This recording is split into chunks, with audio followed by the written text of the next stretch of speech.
Sometimes on the internet, people gain fame through illogical, nonsensical, and downright stupid reasons. Some people feel that way about like Hawk Tuah Girl. Some people even feel that way about your favorite streamer like Aiden Ross or iShowSpeed. And sometimes people break the internet and people have to follow them no matter what they're doing and what's going on. And that's right, I'm talking about 9-year-old sensation Little RT. Now, if you're unfamiliar with Little RT, you're probably living up under a rock. He is the fabled black sensation that is going around making rap songs like this.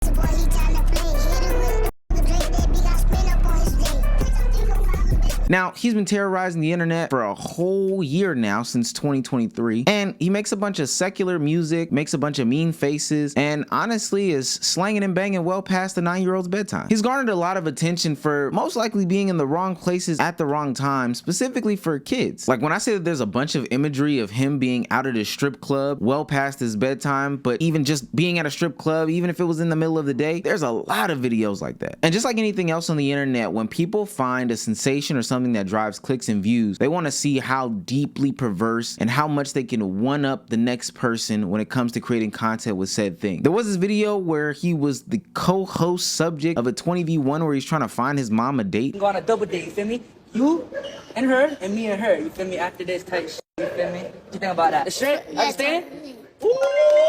I ain't even gonna cut though. Let's get the little boy for it. What you doing after this? Hey, step back.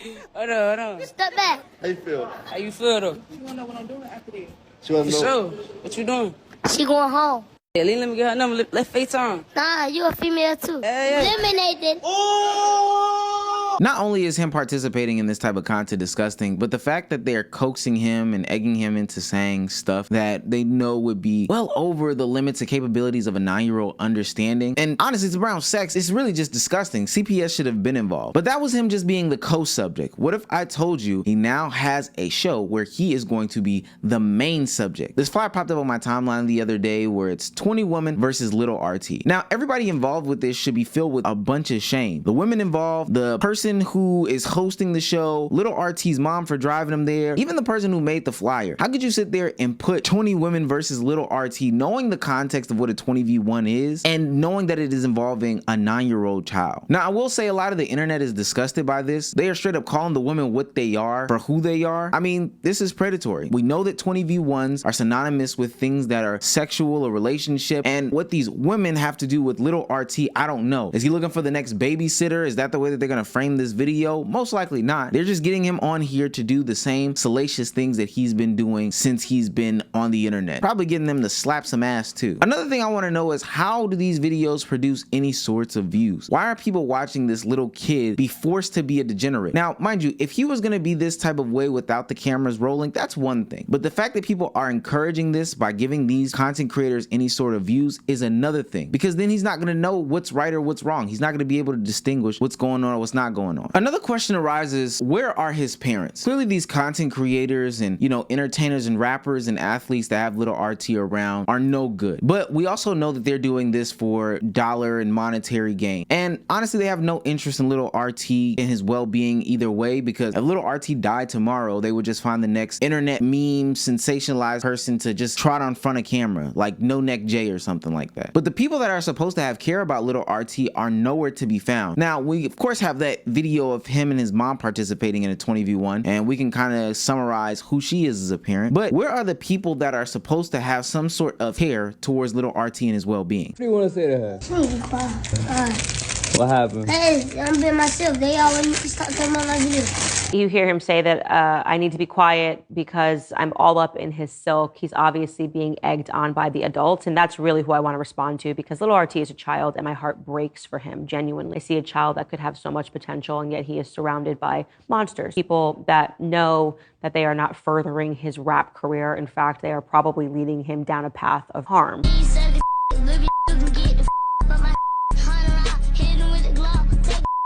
So to understand that he is basically talking about a presumably random woman who can't hang out with him unless she's willing to perform fellatio. This is a 9-year-old. Now, very rarely, and really, I mean, never do I ever agree with Candace Owens, but I've got to give it to her here. Again, we're talking about the people who should have actual legitimate say-so in his life. His mother shouldn't be allowed to let this happen, and the people that are platforming this stuff also shouldn't be allowed to have these things be on their platform. I think that child safety laws and child labor laws should extend to things like social media. Sure, I don't have a problem with, you know, Ryan Loves Toys or whatever his name is, who was unpackaging toys as a kid and making content based off of that. Stuff that stays within the child's realm is perfectly fine, but it's clear that the stuff that he's doing is taking him out of the child's realm, and not only should his parents be saying stuff, but we know who his parents are. The people who are platforming these things, the Twitters, the YouTubes, the Instagrams, they should be taking these things down. And I hate the fact that they're using this as a disguise of saying like, oh, we're furthering his rap career or whatever the case may be. There's two problems with that. One, we know how predatory the entertainment industry can be. That Quiet on the Set documentary with all those Nickelodeon stars just exposed how nasty the industry can be. And so if we're talking about pushing him into one, an already predatory environment, but two, being super predatory in the already predatory environment, it's a double-edged sword. It's two birds with one stone. Like, it's doubling up on the nastiness. And also recently, we've seen snippets of Lil Bow Wow in his earlier career where Lil Bow Wow was supposed to sign with Death Row Records, and there was a clip that came out about the music that he was gonna produce, and somebody came in and pulled him out of that and put him in a totally different lane. And we saw the type of career that Bow Wow had. You can talk about it as you want to as an adult, but Lil Bow Wow has been a very, very successful person. I don't think that there's any real room for this type of content from a kid's perspective that is gonna be long lasting and fruitful. So if they really had the best interest in mind for him as to how to build his career, they would probably take a lesson from some of the successful kid actors who didn't fall victim to all those things, who had actual hands be placed on them and give them guidance, as opposed to these people who just want to benefit solely off of little RT today but don't care about his future. I personally think kids should just be kids and not be pushed into sexualized environments. I remember when I was younger, my mom wouldn't let me go to parties, and I grew up not knowing how to receive twerk. Yeah, it's a crazy thing, I know, but hear me out. Twerking, especially as these kids were doing it, was sexual as hell. I grew up in the Pretty Ricky Grind on Me days. Those are when kids were catching couch ottomans and grinding up on them, simulating some sort of sexual act. My mom knew about that stuff, and she was not gonna let me go to anybody's house party. And sure, as an adult, it was kind of awkward not knowing that I didn't know how to receive twerk or whatever the case may be. But ultimately, I stayed in kids' business. And because I stayed in kids' business, I was allowed to be as innocent and not experience these things until I got much later in my life where I knew what was going on. As opposed to some of my peers who were in that lifestyle much earlier and are now suffering the consequences of knowing that life. Long story short, we need people in little RT's life to guide him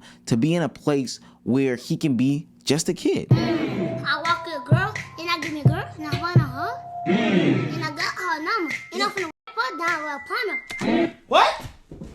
What? And especially when he doesn't know how to do math, like, I don't know how we can continue on to let him be just this kid cosplaying as some sort of adult gangster. 3 plus 3. What's 3 plus 3? 3 plus 3, 4, 6. It's 6. 3 plus 3 is 6. What's 5 plus 4? 5 plus 4. Yeah. 5 plus 4, okay. Okay, shut the fuck up. Don't say it. Take your bitch down. Nigga, stop talking like that. Nigga, you need to learn your multiplication table. Now, I wish this was an isolated incident, and it's sad to say about some of these people, but we've seen kids become aged up in this new generation, specifically through the aggressive era that we are in. Before Lil RT, there was Baby CEO, who was another drill rap kid legend or whatever the case may be, who was running around the streets with guns and nines and all these other things. Now, for those who don't know, Baby CEO ended up in a grave at a young age, and that's something that we should avoid. We also have names like Danielle Bregoli, aka Bad Baby, who rose to success by being disrespectful on Dr. Phil's show to where she is today. I don't condone any of this, and I'm not saying she deserved any of this, but we've seen the recent pictures as to what happened to her on footage. Like, we've seen how her baby's father has been treating her, but because she's been able to grow up with this type of lifestyle, not only has she been able to experience those things, because those things were kind of normalized, but also she was talking about when she turned 18, how so many men were sexualizing her and ready to buy her OnlyFans. All of it ultimately ends up being fake support, and nobody really cares about these kids. We should be able to give these kids an environment to where they can just be that, kids. And that means on our side, we can do the best that we can do, and that's not support them with clicks, views, talks about, or whatever the case may be. It's gonna be the last time I talk about some kid on the internet. This is disgusting.